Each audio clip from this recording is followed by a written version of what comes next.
Hi everyone, in this video we will review RTX 4070 vs RTX 4070 Ti, calculate the price per FPS, and determine which resolutions these graphics cards are suitable for. We will run tests in 4 different resolutions, as you like. By specifications, the 4070 has 5088 CUDA cores compared to 7680 in the 4070 Ti, which is 30% more CUDA cores in the 4070 Ti. The memory bus and bandwidth are the same, 92 bits and 504 GB per second, and both have 12 GB of GDDR6X memory. However, the number of ROPs differs. ROPs are raster operation blocks, 64 in the 4070 versus 80 in the 4070 Ti. GPU frequencies also differ, but it's not critical. In terms of dimensions, the palette dual is 269.1 mm long, 127.5 mm deep, and 40.1 mm wide.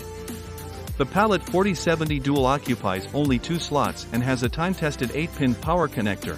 The maximum power consumption of the graphics card is 200 watt. As for the 4070 Ti palette GameRock, the dimensions are as follows: 328.9 mm in length, 137 mm in depth, and 64.4 mm in width. The card occupies 3.1 slots and has a newfangled 16-pin power connector. The power consumption is up to 285 watt. In terms of appearance, the palette dual looks unattractive compared to the GameRock. However, unlike GameRock, it is customizable without voiding the warranty, both the front and backplate, with the help of palette maker. Usually, it is very hard to find a white, yellow, or green graphics card for assembly, especially white.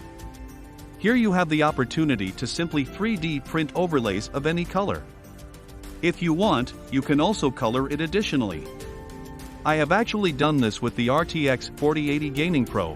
In other words, any color for your money. We will be testing the cards on an i9-13900K processor overclocked to 5.6 GHz on large cores and 4.5 GHz on small cores. It has DDR5 32 GB overclocked to 7800 CL34, so as not to limit the processor's performance. For a detailed description of the configuration, see the description of this video. In 3DMark x SPY Extreme, we have 8,711 points versus 1142 points, 31% more powerful than the 4070. Last of Us, with maximum DLSS quality settings, at Full HD on the 4070 graphics card performed excellently, trailing behind the 4070 Ti by only 24 frames. Considering that the FPS is far beyond the 100 frames mark, the 4070 Ti was only 19% more powerful. In QHD resolution, the difference is much more significant at 27%, and in WQHD resolution, it is also 26%, which is only 19 frames difference between the graphics cards. However, at 4K, it is desirable to lower the settings since 49 and 62 frames are already low.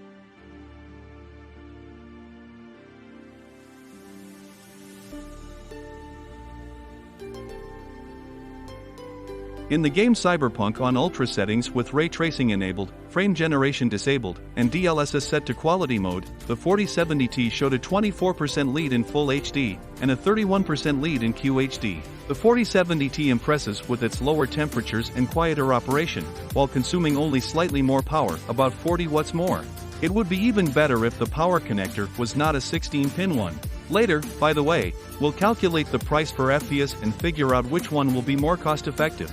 In WQHD, the 4070 struggles with only 49 frames, while the 4070 Ti manages a console-like 63 frames. Trend continues, with a 29% lead for the 4070 Ti. In 4K, the lead is the same 29%, but both graphics cards give weak FPS. Either frame generation needs to be enabled, or the settings need to be lowered.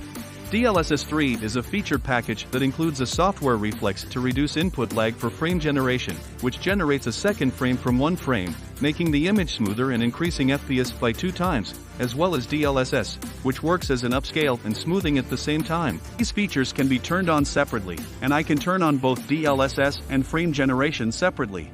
I enable DLSS in quality mode even in Full HD, as the image in this mode becomes better in some places thanks to smoothing. And FPS increases, and it's not the same blurring that was on the first versions of DLSS. I remember that DLSS is being gradually improved. Moreover, Fidelity FX Super Resolution is the AMD equivalent of DLSS. It works very well in quality mode, and I recommend turning it on for AMD graphics cards.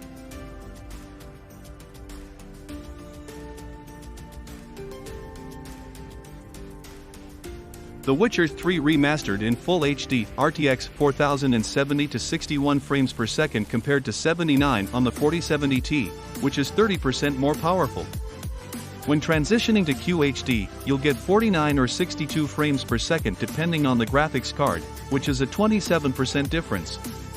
Moving further to WQHD, you get 42 frames per second versus 53.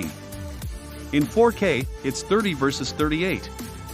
It's time to enable frame generation, but the goal is not to show how many FPS you can get from these graphics cards. The goal is to find the difference in performance and calculate whether it's worth paying extra for the 4070 Ti or if the 4070 is more cost-effective in terms of FPS. Many will say that if you have the money, you should go for the 4070 Ti, and I completely agree, but if your budget is severely limited when building a PC, and in order to buy the 4070 Ti, you have to sacrifice the quality of the monitor, its resolution, or install a very weak processor, that's why we're considering the FPS benefit.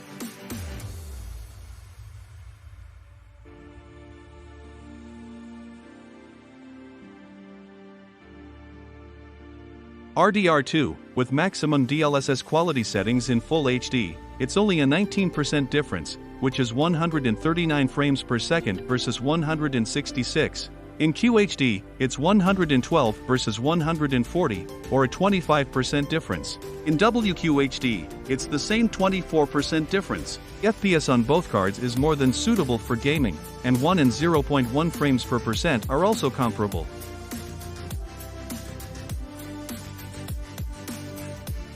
Atomic Heart. Both cards performed excellently, no matter what anyone says. The game optimization is excellent, 150 frames per second FPS versus 183 or 22% in Full HD. In QHD, it's 125 frames per second versus 157 or 26%. Even at higher resolutions, you may not need to turn on frame generation as you'll get 97 frames per second versus 120 in WQHD and 74 frames per second versus 92 in 4K. Both resolutions showed playable FPS, and it was found that the 4070 Ti outperformed the 4070 by 24%.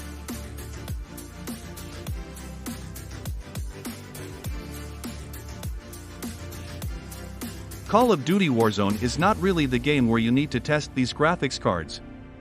It is more suitable for testing processors, especially at lower resolutions such as Full HD or QHD. The focus is more on the game engine, and the processor cannot prepare the graphics cards fast enough, as the game engine cannot fully utilize the processor's power, only by 8 and 12%. The 4070 Ti outperformed the 4070, and we will not consider this game in the final table.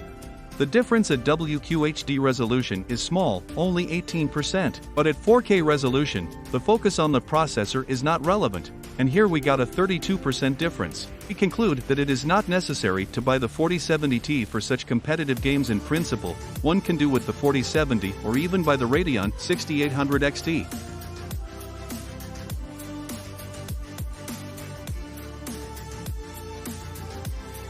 Hunt Showdown, maximum settings.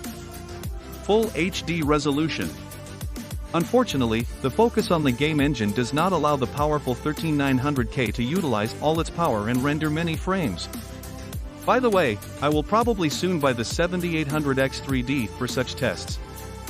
I have already prepared a build for it, and a video with this build will be released soon, so subscribe and wait for the video. Only a 10% gap. I will not include this run in the final table, however, 13900K performs well in QHD, 157 frames versus 207 or 32%. 4070 Ti is more powerful than 4070 in WQHD. Situation is the same, although the FPS is different, still 32%. In 4K resolution, the gap decreased and was 24%. Great, let's summarize. In Full HD, based on the test results, the 4070 Ti is 22% more powerful than the 4070. In QHD, WQHD, and 4K, the 4070 Ti is 26% more powerful. On average, it comes out to 25%. The recommended price for the RTX 4070 Ti today is $800, while the RTX 4070 is $600. This means that the 4070 Ti is 33% more expensive. Therefore, we conclude that the price per frame rate is more favorable for the 4070, not the 4070 Ti.